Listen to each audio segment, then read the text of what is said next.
All right, it's the Security Weekly News, and we're wound up from the pre-show. Hoo-wee! It's episode 458, and it's the week of 9 March 2025. I've got brain box, kill switches, unpaid parking tickets, Cobalt Strike, Minja, Allstate, GitHub, Josh Marpet, and more on the Security Weekly News. This is a Security Weekly production for security professionals by security professionals. Please visit securityweekly.com/subscribe to subscribe to all the shows on our network. We interrupt our program to bring you this important message. It's the show that keeps you up to date on the latest security news twice a week. Your trusted source for accurate security information and expert analysis. It's time for the Security Weekly News. Imagine a world where every threat, ransomware, supply chain attacks, zero-day exploits, is stopped before it can even begin. ThreatLocker makes that world a reality with a zero-trust approach to cybersecurity. By giving you granular control on every executable that can happen in your environment, ThreatLocker protects your business around the clock. No more guessing, no more gaps, just rock-solid protection that keeps your operations running smoothly and your data secure. Discover how ThreatLocker's least privilege approach can safeguard your organization against known and unknown threats. Take the first step toward total peace of mind. Visit securityweekly.com/ThreatLocker today. All right, it's the Security Weekly News. I'm Doug White. Don't forget to hit that like, subscribe, and leave a comment buttons, or all three of them at once, or whatever you want to do. If you don't, Josh and I will start appearing in your dreams. They called us the Ferratu brothers back in school. Nas and Barry, Ferratu. Yeah, but that might have been two other guys. I might be remembering it wrong, but there was all that blood drinking. I'm not sure, but it got a little weird. All right. I could not resist this story. You know, one of the very first consulting jobs I ever had involved a kill switch and a missing person. This local company called me because I had done Lotus 123 script training for them. I had this little company, and me and this other person would go around. We'd bring our little cart full of PCs and set them up and teach you Lotus 123. And they said, could I come and look at something at their site, which is how all good consulting jobs usually start. Could you just come take a look at this? Take you 5 minutes. Turns into, you made some money. How can you resist that? Although if old Mr. Sibbons next door asks you might want to pass. I learned that lesson too. But anyway, their inventory system, which was running on some kind of PC-based server, and I was like mainframe mini computer all the way at the time. I was like, PCs, it'll never fly. But they was running on some kind of PC-based server, probably like MS-DOS. I don't know, but it had a screen that popped up on all their terminals that said, Sean has not been paid. First, pay Sean. Then Sean will give you the code to type in. Otherwise, in 24 hours, your system will be wiped. And I was like, well, where's Sean? And they were like, we don't know. We paid him. We paid him like 6 weeks ago and he left and we haven't seen him since. We don't know where he is or how to reach him. And I'm like, well, you're probably going to want to find him first. And anyway, I was able to break it because it really wasn't that well protected, but we were able to, and we got around it. But in this modern case, Davis Liu from Houston allegedly worked for Eaton Corp from 2007 to 2019. I don't know why they said allegedly, but I guess they couldn't confirm it. But anyway, during one of the inevitable restructurings, Liu got demoted. Sorry, they probably called it remoting or right moding or something like that, but got demoted. I don't know why. It was something to do with some malware or something. Anyway, apparently Liu embedded custom malware in their systems and put kill switches on all the systems, which were pretty clever, actually, when I was looking at how he did it. The malware basically just was like something I would do. It was running a racetrack type endless loop heap. I don't know if it was a heap allocation or not, but it was exhausting resources by just running all these endless threads in Java. And it eventually would cause the system to crash and then they'd have to reboot. What classic malware right there. Where's Mr. Spock and that pesky pie problem when you need him? If you didn't get that, see the last episode of Security Weekly News or just watch the original Star Trek series and you'll get the whole thing. But a kill switch was apparently also added that would lock out all users in the system if his account was disabled. It was clever. I mean, he basically just put some Active Directory rules in that said if his account was disabled, shut down everything. Now, so when he did get terminated in 2019, that did indeed happen because they probably followed a policy I might have written, which was like, you disable their accounts before you go tell them they've been fired. And when they disabled his account, he was thinking ahead. So, this guy was, he was playing 5 moves ahead of HR.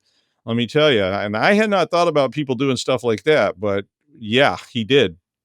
So the Department of Justice said that his search history included things like elevation of privilege, hiding processes, quickly deleting files, Security Weekly News. No, that part I made up, but Lou got convicted and is facing 10 years in prison as the guy who, like, I've manipulated Active Directory. What did you do? Oh, I'm a cannibal. I ate 15 people. Like, oh, I guess we'll be cellmates then. But I guess you could do the Shawshank thing, though, where he like helps the warden with his like coding needs or something, and maybe manages Active Directory for the prison or whatever. Anyway, the guy that in my case, as far as I know, we never saw this guy again. Nobody could ever find him. And Sean, if you're out there, call me. I'd just love to hear what happened. But anyway, they say sometimes when you're coding late at night, you can hear Sean whisper, "Hey, buddy, you got a cigarette?" But so be careful. All right. Now, I get so sick of stupid phishing messages about unpaid stuff, parking fees, tolls, fines, that whole thing with those 5 missing people and that kind of stuff. I mean, I get like 3 of these things a week or a day. Like literally this morning, I've already got a couple. And it's kind of like all those messages I used to get from New York and Paris telling me that if I don't pay all those parking tickets I got in the 90s, that they're going to come impound my house. Yeah. Those were probably fake, right? Well, I say, come and get me, coppers, or gendarmes, as they say. You'll never take me alive. Anyway, U.S. cities have now actually issued warnings, and I mean a lot of cities, from Annapolis to San Francisco, Salt Lake City, Anaheim, Azusa, and Cucamonga. Everybody's issuing warnings about this because all the cities that have tolls and parking citations are getting hit with this. The current wave of these things started back in December, and a lot of us got them from somewhere, including New York. Like I got one from New York this week saying that I have an unpaid parking ticket, and if I don't pay it via this link immediately, I will be charged $35 a day until I do. Yeah. The link takes you straight to a phishing site that's called nycparkclient.com, which looks a lot like all the other ones that are used in all these city things. So it's probably the same people doing it, or it's some kind of, phishing as a service tool. Now, you'd think your phone would block it, right? That because at least Apple has the ability, and I turned it on, that blocks SMS text messages that contain links. But this one's clever. It's an open redirect on google.com. So that's a legit site. So the Apple feature that blocks suspicious domains doesn't work because it doesn't see the suspicious domain. When you click the link, you're going to google.com, and then it's a redirect. So look, you need to continuously notify your people about all these things or they're going to get got. Now, some of these are just going to rip you off for some money. Some of them may well get you to download malware, who knows what. But in the meantime, take a page from my book. Whenever New York says I owe them tolls or fines or indecent exposure fees while stealing dirty magazines from a newsstand charges, that kind of stuff, I just ignore them. I'm like, hey, come get me. Yeah, I mean, they have my picture in the meter maid's Cushman, but I say bring it. Seriously, though, pay your fines, or they actually will impound your car and take it to Queens and crush it or something. But don't click links. And if you do think that you have parking fines, tolls, or fees, first, either call the company directly, look up their number on their website, go directly to their site, and verify this stuff multiple times. I mean, I literally just this morning, I typed in pay my New York City parking fines in Google search. Actually, it was DuckDuckGo search. And I got a link to what I think is a phishing site because it was a site that did not have the same name as the ones I looked up on the back of an actual New York parking ticket. And it was not the same one I got if I went to nyc.gov and I looked at their pay my fines site. Was a different one. Now, they use a site called a836-citypay.nyc.gov, which looks pretty suspicious too, but that is the site that they're using, and it has a huge scam warning. Of course, all the scam sites have huge scam warnings too. So basically what New York City says anyway is that they will never send you an unsolicited text. They will, however, unsolicitedly tow your car because you put your friend's license plates on it because yours were expired, and it turns out your friend's plates owed about $5,000 in unpaid fines in Newark. So yeah, don't click links. Train your people. All this stuff. All right, I got to calm down. Parking fines always get me upset. One time I parked in a totally legal space, and then sometime after I parked there, they put out a cone that said no parking, and then they wrote me a ticket for $650. And I was like, the cone wasn't there. And they're like, well, you'll have to go to court and you'll lose. And I called a guy I knew at NYPD. He was like, yeah, you can go to court, but you'll lose. And I'm like, how are you supposed to predict the future? I need a Ouija board to determine where to park. They got a sign says, there's no parking. Anyway, forget it. Anyway, so Cobalt Strike, and now for something completely different. Cobalt Strike used to be the number one tool that people were using to do bad things along with good things. I mean, Cobalt Strike's a pen testing toolkit, right? I mean, it's very useful. It's used by all kinds of people for totally legitimate things. It's not even like a radar detector where, you're protecting yourself from those nasty radar beams the police are using. It's a legitimate tool. But a whole bunch of bad apples used it as well. This is why we can't have nice things. Well, Fortra, who makes Cobalt Strike, announced on Friday that their efforts to crack down on misuse of the pen testing tool were yielding results, with pirated installations and unauthorized deployments being taken offline, and there were now 80% fewer unauthorized copies available. Now, they said they did this by working with ISPs and informants and others, and they basically were using all this to identify and take down infrastructure that was being used by criminals to distribute cracked versions of the tool. I got news for you, folks. If you're downloading cracked versions of pen testing tools, you're already screwed. I mean, all these wares things are just so gnarly. If you ever want to download cracked things, be sure you do them in sandboxes. And when you're done with that sandbox, delete it with prejudice and salt the earth, because that stuff is terrifying. So much so. Anyway, so the average time between initial detection and takedown of malicious domains for Cobalt Strike has now been reduced to less than 1 week in the US and 2 weeks globally. Still sounds like a long time to me. Now, I've never had any dealings with Cobalt Strike because a single license for Cobalt Strike costs over $3,000 per user per year.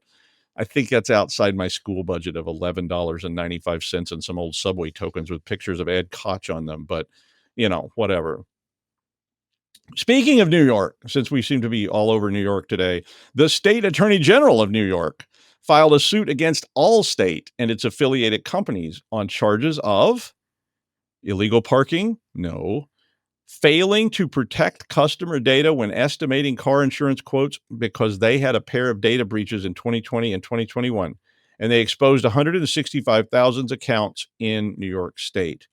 Now, that did include New York driver's license information. Okay, we've all been there. We've all been breached. We've all been breached so many times. We don't even know what breaching means anymore. We don't even notice it. It's just like, yeah, I got breached again. Didn't even feel it.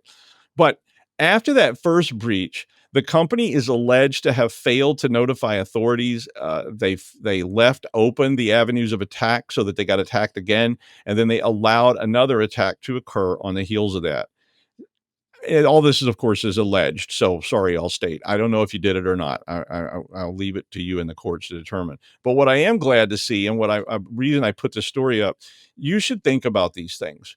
Because if you're seeing certain attorney generals starting to prosecute and go after companies because they fail to correct things when they went wrong, you might want to start thinking about your policies about that. And I'm glad to see them starting to put some teeth into the failure to protect my data. Of course, long after all my data has been compromised so many times. I mean, usually if I want to find out something about myself, I just log into Silk Typhoon's dark website to see where, some breach site to see when my anniversary is. When did I get married? Oh, yeah, it's right here on this breach site. Now, currently, the claim is that AI models don't have memory of your last interaction. So all those confessions, it's kind of like meeting somebody at DEF CON. They don't have a memory of that interaction. But supposedly ChatGPT and others don't remember all those confessions about your dream where a school of fish sing optimistic voices in Vincent Pastore's voice and a cigar is smoking you. And do all those birds seem to look like your great aunt Ida? Well, enough dream interpretation, ChatGPT. Everybody knows this song, right? Optimistic Voices. You know that song. Even if you don't think you know that song, you know that song. I'm out of the woods, I'm into the light. You know, that song from The Wizard of Oz? Yeah, it's called Optimistic Voices. I did have to look up the name of the song. I knew the song, but I couldn't remember what the name of it was. Anyway, I found that ChatGPT remembers very well what you were talking about yesterday. If you don't close it and start a new chat every time, it still remembers what you were talking about. I even tested it again this morning. Now, the memory feature allowed researchers at Michigan State and the University of Georgia, along with Singapore Management University, to build an attack that actually muddies up the AI model's memory via a client-side interaction. We can remember it for you wholesale. Philip K. Dick will visit your dreams tonight. He'll light a cigarette and go, "Hey, I'm Philip K. Dick. How's it going, buddy? Yep, I'm in your dreams. That's what's going to happen to you tonight. You'll see. You watch." But anyway, the technique is called Minja, like ninja with an M, and it stands for memory injection attack. Now, they tested this on a whole bunch of different platforms, including ChatGPT 4o and all those others. But basically what they do is they send all these prompts, they type a whole bunch of stuff, and they have extra details that poison the memory. And so basically what happens is they get the model confused. So they send it a whole bunch of stuff, and then they inject things into this conversation like, now substitute 46409 but 35706. And oh yeah, you know what I'm talking about that. And they just keep doing that. And it apparently got the poor thing totally confused, like a sales guy at the used car lot. And basically it ended up polluting the memory. And they were able to substitute a person's weight of one patient with a different patient just by continually flipping these numbers around, and got it all mixed up, kind of like a human. So the moral is, don't trust this stuff. It's getting worse. People are finding avenues to poison it. And I'm not saying don't use it. I use it, but I use it for stuff that I know the answers to already. It just helps me remember something, or to look up the name of a song or something like that. So you might want to read this paper for all the details. A malvertising campaign. I love that word because it sounds like my uncle's name. My uncle's name was Malger. And now you have more OSINT. You know my uncle's name. So when that secret question comes up on my site that says, a person whose name starts with M, I probably use Malger. Yeah, right. But a malvertising campaign used a combination of illegal streaming websites and GitHub to impact nearly 1 million Windows PCs and infected them with info stealers. Now, this campaign is a very interesting article to me. The campaign was identified by Microsoft Threat Intelligence, and they said it targeted consumer and enterprise devices. Basically, what it was the attack started back in December, and of course, it was on illegal streaming websites. Hey, you want to watch The Brutalist and not pay for it? Guess what? Illegal streaming websites. You want to look at some kind of really weird balloon animal porn? Illegal streaming websites. You want to know how to rip off a casino? Illegal streaming websites, all that stuff. And all those illegal streaming websites had malvertising redirectors. And what that means, of course, is something pops up while you're trying to watch the video of, saucy balloon animals.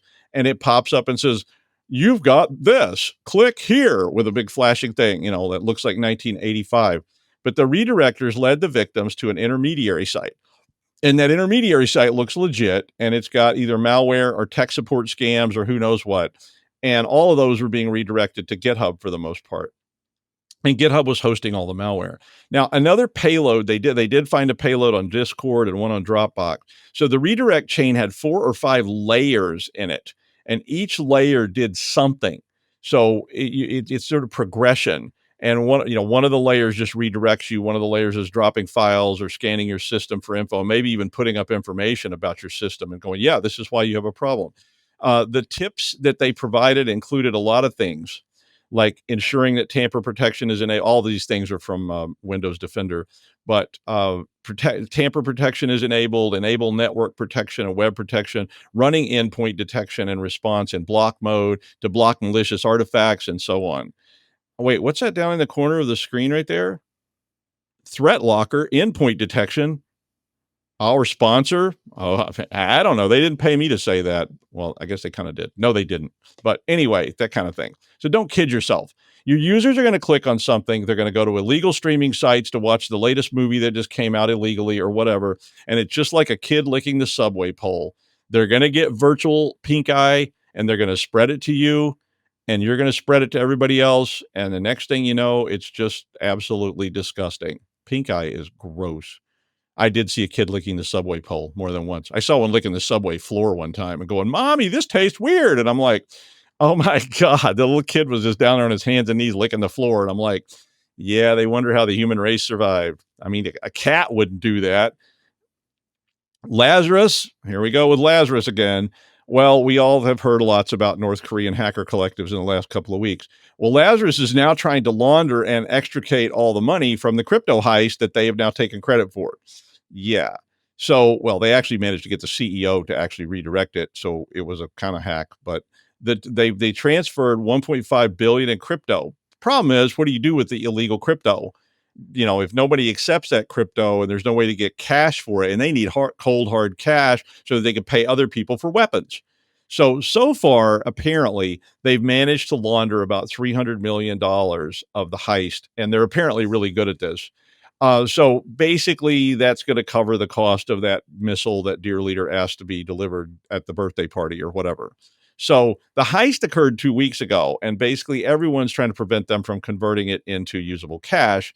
So, because they're going to basically buy guns and bombs and tanks and I don't know what all, probably nuclear weapons. And, for some reason, we've decided North Korea shouldn't have those things. We won't get into that. But Lazarus has to convert all the coins into other coins, and then they try to cash out. So they have to find a way to get that coin into another coin that they can convert into cold, hard euros or dollars or gold coins or whatever. But if an exchange thinks that they're criminals, they can freeze the coins. So you transfer the coins there and go, "I'd like to convert these to Bitcoins, please." And they go, "Those are illegal. We are seizing them." So apparently, so far, 20 people have collected more than $4 million in rewards by identifying around $40 million of the stolen funds and alerting crypto funds. Now, my immediate cynical response to this was, if there's rewards being offered for identifying the coins, couldn't they just transfer the stolen money because they stole it? They transfer the stolen money and collect the rewards, and yeah, it may be 10% of what they stole, but so what? I mean, that'd be pretty clever, I thought. But anyway, the basic idea of crypto is it's hard to track. And that means Lazarus and North Korea have been stealing money like crazy for a long time, and they're pretty good at it by now. I don't think you're getting that money back. And Dear Leader's going to have a great big giant nuclear rocket sitting on the front lawn this year. And everybody will be watching him eat cake while they starve. Yeah, or whatever. I don't think I'm going to get invited to Pyongyang anytime soon. But speaking of ruthless dictators, the least ruthless dictator I know is Josh Marpet. Hi, Josh. The least I am only a dictator to my household, okay? My 6-year-old. Okay, so this is the least ruthless dictator I know. And even my 2-year-old overpowers me with her screaming. Dear God, that child has lungs the size of Mount Everest. But anyway, I digress. What can I say? So I had a great article today, and I'm really, really happy about this one because it's just so much fun. So this is warfare and technology, and when you say attack vector and attack surface, boys, it's a good one. Because apparently the Ukrainians now have robotic carriers for FPV drones. So this is unmanned maritime vehicles, or I think it's UMVs, which is basically a remote control boat, but writ large, like I think it was 20 feet around. And they send them out. And so you now have something the size of a rowboat or slightly larger that has several dozen potentially FPV drones on them, first-person view drones. And so the batteries on the drones are maintained by the larger batteries in the maritime vehicle. This thing is quiet. This thing is stealthy. This thing is scary smart. It goes and then it gets close enough to whatever shoreline you want it to, and it can go really close because it's comparatively a rowboat, or it's close to it. And then they just send FPV drones with fully charged batteries. Boom, and gone. And there's a repeater on the boat. I did a little research beyond the article. There is or can be a repeater on the boat, so you don't have to be very close at all. These FPV drones go off with explosive charges. They're starting to mount mortars on them. Okay, so they've been 3D printing mortar tubes for the larger drones. That now a mortar is typically something you drop a bomb into and it goes off. You drop a round into, and it hits the pin at the bottom, which triggers it, and it shoots off and then explodes when it gets there. Well, some of them have, they've been 3D printing mortar tubes with firing pins and dropping mortar rounds on wherever. It's fascinating warfare. So what does that have to do with security and InfoSec? Okay, here's the deal. You now have drone carriers rolling up to countries' coastlines. You have the ability to, and by the way, this is in the Ukrainian war, which is one of the most hotly contested electronic warfare battlefields of all time. There are drone companies here in the US that are making drones specifically to work without Wi-Fi, specifically to work without with inertial navigation. We're going back to the 50s here, with no effective battlefield communications. They're flying blind, other than I know where I was and I know what I've traveled, so I know where I am, and I know what I'm looking for with my video camera, so I know what my target is. Okay. So we've got an incredibly hotly contested, heavily jammed battlefield. We've got drone carriers with FPV drones with explosives. And you're telling me this is not fascinating to see where hackers are going to go in the near future? Oh my God, this is friggin' cool. Okay. Don't get me wrong. Not something I want to be in the middle of, but it's fascinating to think about. We talk about car hacking and IoT good Lord, hack the Capitol, or what it's now called, effect hacking or something. And you've got the whole thing about all the different ways we can get into things. We'll now start talking about battlefield hacking, where you've got the ability to take over a drone carrier potentially with 10, 20, 30 first person view drones on it. And you're telling me that this means that I'm not a major power in the world? This is fascinating. This is fascinating. I think the concept of attack surface is going to go wild. And I think that we have to understand, especially considering that, in my opinion, we're seeing one of, if not the last, one of the last generations of manned fighter jets, one of the last generations of manned ships, okay, attack ships, maybe large carriers, okay, but if all I've got is drone jets, drone maritime vehicles, drone, little FPV drones, things like that. Drones ranging in size from this all the way up to farther than I can reach. Okay. How many people do you actually need to run that? Well, on site, not nearly as many. So now I've got this entire robotic army. How do I control it? How do I make sure that it listens to me? You've got to have communication security that's out of this world good. And you've got to have communication security and counter hackers to keep out the hackers that are trying to break in and take over your drone army and turn it back around and turn it back against you. Okay, this is kind of interesting. So I'm sure that the various defense departments of the various countries have already thought this through, but I think this concept of actually taking over an entire army, what about if the distributed denial of service turns into a national security issue? Okay, so you remember the Mirai botnet with all the cameras and all the little devices turned into a distributed denial of service? What happens if that literally stops, something like that literally stops an entire war or one side of a war? This kind of national security warfare hacking. Yeah, look, we've had drone pilots for what, 30 years now? We've had FPV drones being used as weapons throughout the entire course of the Ukrainian war. I remember seeing a video of a little tiny commercial Mavic drone dropping 40 millimeter grenades into the top hatch of a tank. And so this effectively $300 worth of ordnance and $400 worth of drone took out an $80 million tank. Damn, good trade. Okay. So warfare hacking, literally battlefield hacking, call it what you will, is going to be more and more important and more of a job field as time goes on. And I think that a significant amount of our cryptography and a significant amount of our crypto systems, not cryptocurrency, just to be clear, not the North Koreans don't get interested in this, just stay away. But our cryptography systems and our communications cryptography are going to be devoted to locking it down as tough as possible in order to not let people in order to be actually secure. Oh, TLS is fine. Well, quantum decryption may say otherwise. We'll see. Oh, we've got post-quantum crypto. Okay, great. And it's been battle tested to a certain extent.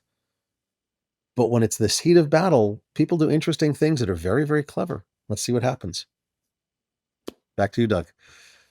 Well, and when your drone army is not upgradable and patchable, so it's like, hard-coded firmware that's using old encryption, and we can't afford to fix it all because they said it would cost $10 billion. Yeah. That's it. Hardware bill of materials, software bill of materials. It's going to be huge all across. Our drone army has a hard-coded password of 0000000. Yeah. The Manchurian microchip in the Manchurian microchip There you go. carrier may be a problem. Or it's a taste of Armageddon, another Star Trek reference from last Friday, as you didn't see it, or you can watch the original series if you want to see it. The episode's called A Taste of Armageddon. It pretty much tells you how this is all going to go. We all just have to go to the suicide booth after that point, and that's the end of it. And that's a cool episode, actually. I really like it, where they just predict who died in these attacks that didn't really happen. And all the Enterprise crew is like, wait, what attack? I didn't see any attack. And they're like, oh, no, we all died. Sorry. It's just like, sorry, that's it for you then. We got hit. Thank you, Josh. Now, I remember watching a movie called They Saved Hitler's Brain. It was on Shock Theater with my cousin when I was a little kid. My cousin always let us watch Shock Theater, even though my parents didn't want us to, but we watched it anyway. Yeah. Well, this thing is crazy. So Cortical Labs is trying to sell you a biological computer in a box for $35,000. They're also selling wetware as a service. I was like, wetware as a service? They seem to be a little bit tongue-in-cheek on their website, but wetware as a service. And it would allow you to rent a biocomputer from a lack of living tissues welded to a machine. What could go wrong? But the computer that they're selling is called the CL1, and they said they plan to ship later this year. They said, quote, real neurons are cultivated inside a nutrient-rich solution. I wonder what that smells like when it's running in your office. But anyway, they grow neurons across a silicon chip, which sends and receives electrical impulses into the neural structure. So kind of the way your brain works. Now, this supports their operating system called biological intelligence, and it allows for a simulated network that sends information to the neurons about their environment. Their responses then affect the simulated world. So this is exactly how your brain works. Now, an early version of this apparently learned to play Pong, and some other researchers said that it learned to play Pong better when it was subjected to punishment. I'm like, okay, but can it run Doom? I mean, they say the closed loop environment can keep the neurons alive for up to 6 months. So is it sea monkeys? Yeah, I don't know. It seems to be, I mean, to be serious, it's for experimentation with intelligence, obviously, and it's not designed to be sold to people to run Doom on. But I mean, I don't know. Wait till you have a computer and you have to clean its tank every week. Like, hey, is this algae? What the hell? This thing smells bad. It smells like an old gym sock. You think my neurons are about to die? Ooh, I wonder what it smells like when you overclock it. Ooh, turn up the fry. Is that bacon? Or my grandfather's favorite, brains and eggs? I can still kind of smell that. I don't want to, but I can. Yeah. Well, that's the news. Thanks, Josh. And I hope to see you next time on the Security Weekly News. Brains and eggs.